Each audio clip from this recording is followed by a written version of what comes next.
তারা আমার হয়ে লোকের জন্য গুন্ডামি করবে। হিন্দুদের নিয়ে কমেন্ট করে যাচ্ছেন তখন থেকে, একটা মুসলিমদের নিয়ে কমেন্ট করুন, একটা দেখি, একটা তো কমেন্ট করতে পারছেন তখন থেকে, শুধু রাম মন্দির নিয়ে কমেন্ট করে যাচ্ছেন তখন থেকে। শুধুমাত্র হিন্দুদের উপর কমেন্ট করে যাচ্ছেন, লুঙ্গি বাহিনীদের উপর কমেন্ট করুন না দেখি। কথাটা সত্যি বলেছে? হ্যাঁ, এটাই হচ্ছে পাকিস্তান প্রেমী লাল কাস্তে হাতুড়ি। হ্যাঁ, এরা সেই ব্যক্তি যখন মুর্শিদাবাদে দাঙ্গা লাগে, যখন ভারতীয় পতাকা পোড়ানো হয়, যখন মা কালীকে প্রিজন ভ্যানে তোলা হয়, আর যখন ভাই হিন্দুদের দেবদেবীদের মুন্ডুচ্ছেদ করে দেয় লুঙ্গি বাহিনী, তখন এদের কোনো মুখে কোনো বার্তা আসে না, কোনো বিরোধিতা আসে না। হ্যাঁ, এরাই হচ্ছে সে লাল কাস্তে হাতুড়ি। হ্যাঁ, এরাই সেই লাল কাস্তে হাতুড়ি যাদের 34 বছর শাসনকালে বাংলার মানুষ একদম জ্বলে পুড়ে ছাই হয়ে গেছিল। হ্যাঁ, এরাই সে লাল কাস্তে হাতুড়ি যারা বর্তমানে সংখ্যালঘু ভোটের জন্য এরকম ভুলভাল অপপ্রচার করছে।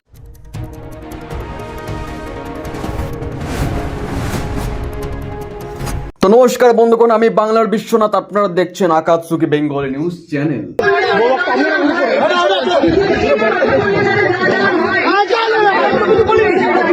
হ্যাঁ বন্ধুগণ, এটা পাকিস্তান নয়, এটা বাংলাদেশ নয়, এটা সোজা পশ্চিমবঙ্গের ঘটনা, যেটা আমাদের ভারতের মধ্যে অবস্থিত। এখানে লাল বাহিনী, যাকে বলা হয় লাল মাল, তারা প্রায় এরকম ভুলভাল বক্তব্য সমাজে প্রচার করতে থাকে এবং অপপ্রচারের মাধ্যমে সংখ্যালঘু ভোটের কিছু চাহিদা মেটানোর জন্য এরা প্রস্তুত থাকে। এই সংখ্যালঘু ভোট যদি কিছু হয়ে যায় তাই এরা খুব খুশি হয়ে যায়। কিন্তু বর্তমানে যখন এই ব্যক্তি এদের ভাষণের উপর যখন কমেন্ট করতে এসছে যে আপনারা শুধু রাম মন্দির নিয়ে কথা বলছেন, আপনারা শুধু এখানে হিন্দুদের নিয়ে কথা বলছেন, একবারও তো আপনার লুঙ্গি বাহিনীদের নিয়ে কোনো প্রশ্ন তোলেননি। যারা মুর্শিদাবাদে দাঙ্গা করেছে, যারা এদিকে দক্ষিণ 24 পরগনা দাঙ্গা করেছে, যারা মা কালীর মুন্ডুচ্ছেদ করে দিয়েছে এবং যারা সরস্বতী পুজো এবং দুর্গা পুজোর মতো সমস্ত পুজোয় ব্যাঘাত সৃষ্টি করেছে, তাদের তো কোনো কথা বলেননি। মানে আপনারা এখানে লাল পতাকা নিয়ে খুব মজা করছেন, ইয়ার্কি মারতে আসছেন। তো ব্যক্তি যখনই এই কথাটা বলেছে তখন তাদের কিছু সাঙ্গ যারা মনে হয় তখনকার আমলে চাকরি বাকরি নিয়ে আজকালকার দিনে খুব বড় লোক হয়ে গেছে, সেসব পাবলিক আছে সেই ব্যক্তির গলাটি বেঁধে বা তাকে ধাক্কা দিয়ে সরিয়ে দিচ্ছে। মানে এখানে রাজনৈতিক দলে যেই সব প্রচার করছে, তাহলে বাক্য স্বাধীনতা কোথায়?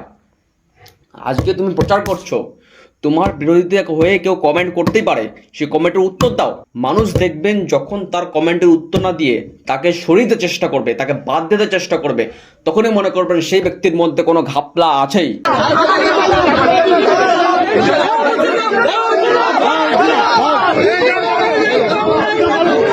আজকে আমাদের এই দেশের নাম ভারত।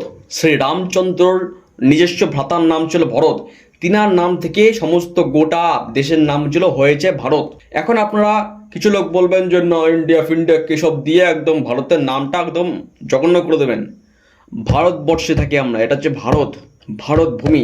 এখন এই ভারত ভূমিতে থেকে, যেখানে কপিল মুনি থেকে শুরু করে শ্রী রামচন্দ্র, কৃষ্ণ এবং মহাপ্রভুর ভূমিতে আপনি যখন এখানে হিন্দু বিরোধী কথা বলেন, যখন হিন্দুদেরকে আপনারা একদম ধাবিয়ে দিতে চান, তাদেরকে একদম ঘৃণিত প্রমাণ করতে চান, তখন আপনারা দেশীয় কোনো ব্যক্তি হতে পারেন না। যখন এই ব্যক্তি বলল যে লুঙ্গি বাহিনীর উপর কোনো প্রশ্ন করতে, কোনো কথা বলতে, তখন আপনারা এরকম চুপ হয়ে গেলেন। এগুলো কি হচ্ছে? আপনারা সেকুলার, ঘন্টা সেকুলার মানে কি? যে যেই ধর্ম দোষ না করুক না কেন, তার পিছনে বাস দিয়ে দেওয়া। আর আপনার এখানে শুধু হিন্দুদের উপরে অত্যাচার হলে, হিন্দুরা যদি কিছু একটা বলে, তখন তাদের পিছনে লেগে যান যে এরা হচ্ছে দেশের হচ্ছে কলঙ্ক। কিন্তু যেই মালগুলো অত্যাচার শুরু করছে, যেই মালগুলো বিদ্রোহ শুরু করছে, যেই মালগুলো দাঙ্গা শুরু করছে, তাদেরকে আপনারা কিচ্ছু বলতে পারেন না, তাদেরকে আপনারা কিছু বলতেই পারেন না। যখন অপারেশন সিন্ধু হলো, তখন আপনাদের কিছু পাবলিক নেমে গেল যে পাকিস্তানের উপর বোমা চালাচ্ছে কেন, পাকিস্তানের সাধারণ পাবলিকদের উপরে এরকম অত্যাচার হচ্ছে কেন।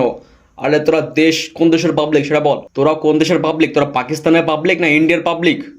আজকে যখন ইন্ডিয়ার প্রতি যখন এরা বোমা বন্দুক চালিয়ে দিল, যে কাশ্মীরে যাদের প্রতি অত্যাচার হলো, যাদেরকে ভাই গুলি করে মেরে দিল, তখন তো তোদের একজনের পাওয়া যায়নি। খুব তো সেকুলার দেখাচ্ছিলিস। হ্যাঁ, পাকিস্তানে পাঠিয়ে দিতে হবে তোদেরকে। কিছু পাবলিক আছে আবার বাংলাদেশের সাথে কি করছে, ফারাক্কার বাদ ছেড়ে দিয়ে বাংলাকে ভাসিয়ে দিচ্ছে। আরে তোরা কোথাকার পাবলিক বলতো? তোদের মাথা বেদের বাড়ি কোথায় সেটাকে বল।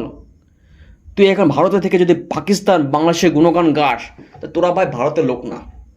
তোরা ওখানে যা, ওখানে যে ইলেকশন লড়। কেন ভারত আছিস? এটাই বলতে চাই যে এইসব পাবলিকদের ভাই কথায় কোনো কান দেবেন না। সব যত লাল কাস্তে মাস্তে যা আছে, জোড়া ফুল যা ফুল আছে, এরা কোনো ভাই বিরোধী দল হতে পারেনি। বিরোধী দল ভাই বলবো, যেটা আমি নাম বলতে চাই না, কিন্তু দেখবেন যে আয় দিয়ে শুরু একটা নাম আছে, সেটা হচ্ছে বা একটা বিরোধী দল হতে পারে, সেকুলার হতে পারে, কিন্তু এইসবের যোগ্যতা নেই ভাই। যেগুলো গেছে দল, যারা শাসক দল ছিল, এদিকে যারা 34 বছর কাটিয়ে গেছে, যারা 15 বছর কাটিয়ে গেছে, আর যারা 34 বছর আগে যেসব মালগুলো ছিল, একটাও ভাই কোনো যোগ্য দল না।